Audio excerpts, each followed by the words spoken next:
तो हेलो बच्चों, कैसे हैं आप सब। आज हम सीखने वाले हैं एलसीएम, जिसे हिंदी में कहते हैं लघुत्तम समापवर्तक। शॉर्टकट में इसे कहते हैं लैसे भी कह देते हैं। ठीक। जब हम गणित में कुछ संख्याएं हल करते हैं तो हमें कई बार ज़रूरत पड़ती है कि संख्याओं का एलसीएम लेना पड़ता है। उसमें क्या करना पड़ता है, संख्याओं का एलसीएम लेना पड़ता है। तो वो एलसीएम हमको निकाला कैसे जाता है, एक विधि होती है अभाज्य गुणनखंड विधि, उसके द्वारा आज हम एलसीएम निकालना सीखेंगे। और थोड़ा सा जल्दी निकालने का तरीका भी मैं आप लोगों को इस वीडियो में बताने वाला हूं। तो वीडियो में अंत तक बने रहें। इस वीडियो को देखने के बाद में आप एलसीएम अच्छे तरीके से निकालना सीख जाओगे, ये मेरी गारंटी है। देखिए, तो अभाज्य गुणनखंड विधि में एलसीएम कैसे लिया जाता है। जैसे दो संख्याएं हमारे पास 4 और 12। अब क्वेश्चन बनता है कि 4 और 12 का एलसीएम क्या है, तो इसको कैसे हल किया जाता है। देखो, सबसे पहले ऐसा बना लेते हैं, 4 और 12 को यहाँ लिख देंगे कॉमा लगाकर। ये बीच में कॉमा होता है। 2 का भाग देना है, इसमें ऐसी संख्या का भाग देना है जो छोटी से छोटी तो हो ही, और दोनों में ही उसका भाग जाए, दोनों में ही उसका भाग जाए। जहाँ तक कोशिश हो सके तो ये देखना है कि दोनों में ही भाग जाए और छोटी से छोटी संख्या हो वो। तो छोटी छोटी ऐसे तो एक भी है, सबसे पहले तो एक है, पर एक का भाग क्यों नहीं देते, क्योंकि एक का भाग अगर हम देंगे तो वापस वही संख्या आ जाती है। जैसे 4 में एक का भाग दूंगा तो वापस 4 आ जाएगा, और 12 में एक का भाग दूंगा तो 12 आ जाएगा। इसलिए हम एक का भाग कभी भी नहीं देते हैं। तो फिर इसके बाद में छोटी से छोटी संख्या कौन सी आती है, 2। अब 2 ऐसी संख्या है जिसका दोनों में ही भाग जा रहा है और वह छोटी से छोटी भी है, इसलिए मैं 2 का भाग दे रहा हूँ। तो 2 का भाग देंगे तो 2 दूनी 4, 2 दूनी 4। ठीक है, 2 दूनी 4 और 2 छः की 12 है। 2 दूनी 4 और 2 छः की 12 है। फिर वापस 2 का देंगे, क्योंकि देखो 2 का भाग इसमें भी जा रहा है, इसमें भी जा रहा है। तो 2 एक कम 2 और 2 तिया 6, बीच में कॉमा है, ये 2 तिया 6। अब किसका भाग दूं मैं, बताओ। 2 का तो दूंगा नहीं, क्योंकि एक में नहीं जा रहा है। मैं 3 का दूंगा इसमें, ताकि इसमें चला जाएगा। एक को ऐसे कैसे लिख देंगे, और 3 एकम 3। जब तक ये लास्ट में एक एक नहीं आ जाए, जब तक ये लास्ट में एक एक नहीं आ जाए, हमें इसी तरीके से भाग देते रहना है। और जब तक ये एक एक आ जाता है तो समझ लो हमारा अभाज्य गुणनखंड तो हो चुका है। अब कैसे करने हैं, कैसे करते हैं अब आगे। ये जो संख्याएं इधर आई है जिनका हमने भाग दिया था, उन संख्याओं को यहाँ पर लिख लेते हैं। 2 गुणा 2 गुणा 3, ये इसके अभाज्य गुणनखंड है। अब यहाँ से हम एलसीएम किस प्रकार निकालेंगे, इनको गुणा कर लेते हैं। जैसे 2 दूनी 4, 4 तिया 12, कितना आया इनको गुणा करने पर 12। इसका मतलब 4 और 12 का एलसीएम 12 है। ठीक है, 4 और 12 का एलसीएम कितना है, 12 है। ठीक, इस तरीके से हम एलसीएम निकालते हैं। जैसे यहाँ पर तो चलो दो संख्याएं दे रखी हैं। जैसे हमारे पास में मान लो 3 संख्याएं हैं जिनका एलसीएम निकालना है। जैसे 3 संख्याएं कौन कौन सी हैं, 3 संख्याएं हैं जैसे 12, 24 और 3। 12, 24 और 3, ये 3 संख्याएं हैं। तो अब मुझे बताओ इनका एलसीएम, इनका क्या बताना है, एलसीएम। एलसीएम मतलब इनका लैसे बताओ, या फिर मैं बोल देता हूँ लघुत्तम समापवर्तक बताओ। तो वही अभाज्य गुणनखंड विधि के द्वारा हम इनका एलसीएम निकाल लेंगे। अभाज्य गुणनखंड विधि के द्वारा हम इनका क्या निकालेंगे, एलसीएम निकालेंगे। तो कैसे निकालना है, सबसे पहले ऐसा बनाने की मैंने बताई रखी है आपको। 12 को यहाँ लिख देंगे, 24 को यहाँ लिख देंगे, 3 को यहाँ लिख देंगे। अब ऐसी संख्या सोचनी है जिसका भाग इन तीनों में ही जा रहा हो और छोटी से छोटी भी हो। अगर तीनों में नहीं जा रहा है तो फिर किसी दूसरी संख्या का देना है। मान लो अगर तीनों में ही जा रहा है, जैसे 3 का भाग जा रहा है, छोटी से छोटी भी है, तो हमें 3 का भाग देना है। फिर कैसे करना है, 3 छः की सॉरी 3 चौके 12, 3 अट्ठे 24 और 3 एकम 3। अब देखो दोनों संख्याओं में 2 का भाग जा रहा है, 2 दूनी 4 और 2 चौके 8, और एक को ऐसे कैसे लिख देंगे। अब तीनों में नहीं जा रहा इसलिए अलग संख्या का दे रहा हूँ।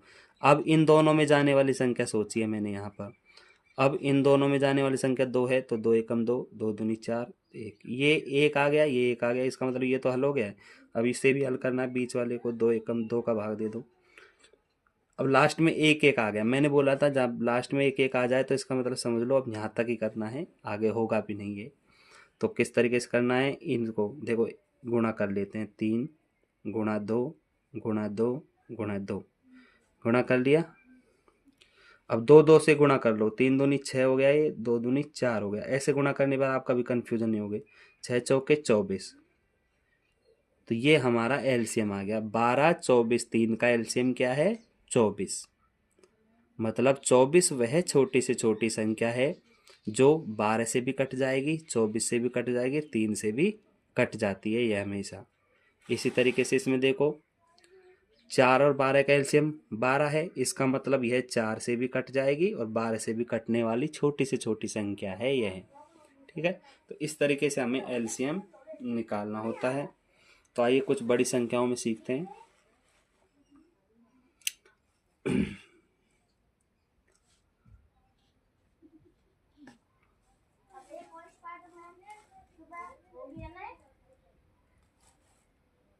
इधर देखिए,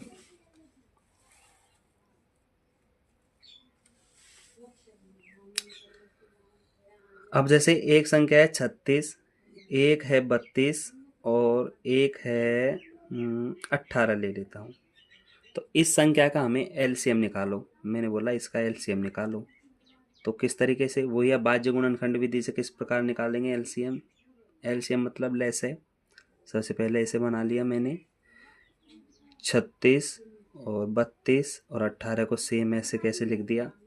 सबसे पहले छोटी छोटी संख्या का भाग, मतलब 2 का भाग दूंगा तो मैं कितनी बार जाएगा इसमें, 2 एकम 2, 1 बच गया, 2 अट्ठे 16, और फिर 2 का भाग दूंगा इसमें, 2 एकम 2, 1 बच गया, 2 चौके 12 और 2 नम्मे 18 हैं। ये 2 का भाग दे दिया, तीनों में ही चला गया था उसका भाग। अब ऐसी, अब 2 का भाग तो देखो इसमें नहीं जाएगा, इन दोनों में ही जाएगा, है ना। अब ऐसी कोई सी संख्या नहीं है जिनका भाग तीनों में ही जाता हो। तो देखिए 2 का दे लो, चलो 2 नम्मे 18, 2 सत्ते 14 और 2 एकम 2। अब 3 का देंगे, 3 तिया 9 और 7, ऐसे कैसे भाग नहीं जा रहा है तो उसको ऐसे कैसे लिखना है, 3 तिया 9, फिर 3 का 2, 3 एकम 3, 7 ऐसे कैसे, 3 एकम 3। अब ये देखो दोनों तो एक एक आ चुका है पर 7 नहीं आया, तो 7 में सीधा 7 का ही भाग जाएगा केवल। तो 1 7 एकम 7 और 1। अब देखो वैसे को वैसे लिख दो, इनको लिख दो गुणा करके, 2 गुणा 2 गुणा 3 गुणा 7 और एक 3 और रह गया, सॉरी, इसको भी यहाँ पर लिख लो। चलो कोई दिक्कत नहीं, 2 2 का जोड़ा बनाकर गुणा कर लो, 2 दूनी 4, 7 तिया 21 और 3 है यहाँ पर। ठीक है, इनको गुणा कर लो वापस, 21 चौके 84 होते हैं ना, गुणा 3, 3 चौके 12 का 2 हासिल 1, 3 अट्ठे 24, 24 और 1 25। अब देखो 252, ये गुणा कर लिया हमने। ठीक है, 252 आया, 252 हमारा क्या आ गया, एलसीएम आ गया किसका, 36 32 और 18 का एलसीएम कितना आ गया, 252। तो इस तरीके से हमें एलसीएम निकालना होता है। तो आई होप आप लोगों को ये समझ में आया होगा अच्छे से। अब आप किसी भी संख्या का एलसीएम निकाल सकते हैं। अब इसी में मैं आप लोगों को बताऊं तो एचसीएफ कैसे निकाला जाता है। आ जाइए ऊपर वापस। ये तो मैंने आपको बताया था एलसीएम। अब इन्हीं के द्वारा, इन्हीं क्वेश्चनों के द्वारा, और इसी में अब मैं कुछ लिखूंगा भी नहीं, आपको एचसीएफ बहुत आसान तरीके से मैं सिखा दूंगा एकदम। देखिए बिल्कुल, ये तो हमने सीखा था एलसीएम, अब हम सीखने वाले हैं एचसीएफ, जो कि बिल्कुल आसान है। एचसीएफ इसका मतलब होता है, ये एलसीएम तो होता है लघुत्तम समापवर्तक, और एचसीएफ का होता है महत्तम समापवर्तक। महत्तम समापवर्तक, या फिर इसको मैं से भी कह सकते हैं शॉर्टकट में, मैं से। मैं से का मतलब महत्तम समापवर्तक। अब देखिए एलसीएम निकालने के लिए हमने क्या किया था, वही अभाज्य गुणनखंड विधि के द्वारा ऐसे हल किया था। ऐसे तो हल आप लोग कर लोगे, फिर मैंने इस सब को गुणा करके यहाँ लिखा था, तो वो तो निकाला था एलसीएम। अब मैंने क्या बताया था आपको शुरू शुरू में कि छोटी से छोटी वो संख्या जिसका भाग दोनों संख्याओं में जाता हो, उस संख्या, ये तो हमारा क्या आया था एलसीएम। अब मैं बोलूँ एचसीएफ बताइए, इसमें 4 और 12 का एचसीएफ बताइए, एच और ये एचसीएफ। तो एचसीएफ क्या हो जाएगा, एलसीएम में तो मैं सबको गुणा कर रहा था, 2 को भी, 2 को भी, इस 3 को भी, सबको गुणा करके 12 आ गया था। अब एचसीएफ क्या होगा, एचसीएफ वह होगा जिसका भाग सभी में गया हो, जिसका भाग सभी में गया हो। जैसे जैसे 2 का भाग 4 में भी गया था, 12 में भी गया था, इस 2 का भाग 2 में भी गया था, 6 में भी गया था। ठीक है, 3 का भाग केवल 3 में गया था, तो इस 3 को नहीं लेना है। जिन जिन का भाग दोनों में गया था, सभी में जाता है, उन संख्याओं को लिख लेते हैं। जैसे 2 गुणा 2 4, इन दोनों को लिखा है मैंने केवल, क्यों, क्योंकि इन दोनों का भाग सभी में गया है, वो होता है एचसीएफ। तो एचसीएफ में आप लोग निकालना सीख गए होंगे बड़े आसानी से। अब देखिए नीचे ये हमने क्या निकाल लिया था, एलसीएम निकाल लिया था इस क्वेश्चन में, है ना। ये एलसीएम निकल के आ गया था 24, किस किस का, 12 24 3 का। अब मैं बोलूँ 12 24 3 का एचसीएफ बताइए, ये तो था एलसीएम। अब मैं बोलूँ एचसीएफ बताओ, तो एचसीएफ क्या है, इस 3 को देखो, 12 में भी जा रहा था, 24 में भी जा रहा था, 3 में भी जा रहा था, इस 3 का भाग, तो 3 हमारा क्या हो जाएगा एचसीएफ। इस 2 को क्यों नहीं ले रहा मैं अब की बार, क्योंकि 2 का भाग केवल 4 में 8 में ही गया था, 1 में नहीं गया था, इसलिए केवल 3 को लिया है, क्योंकि 3 का भाग 12 में, 24 में और 3 में जा रहा है। तो एचसीएफ क्या हो जाएगा 3, आंसर हो जाएगा, और एलसीएम क्या हो जाएगा 24। तो आप लोगों को अब तो अच्छे तरीके से समझ में आ गया होगा। अगर नहीं आया होगा एचसीएफ अच्छे से समझ में, तो आप लोग अब एलसीएम, इस वाले एलसीएम का सवाल देखो। जैसे हमने एलसीएम निकाला था ना, इसी तरीके से इसमें एचसीएफ कैसे निकालेंगे। ये इन सबको गुणा करके तो मैंने निकाल दिया था एलसीएम, 252 आ गया था। अब एचसीएफ कौन सा है, जिसका भाग सभी में गया हो।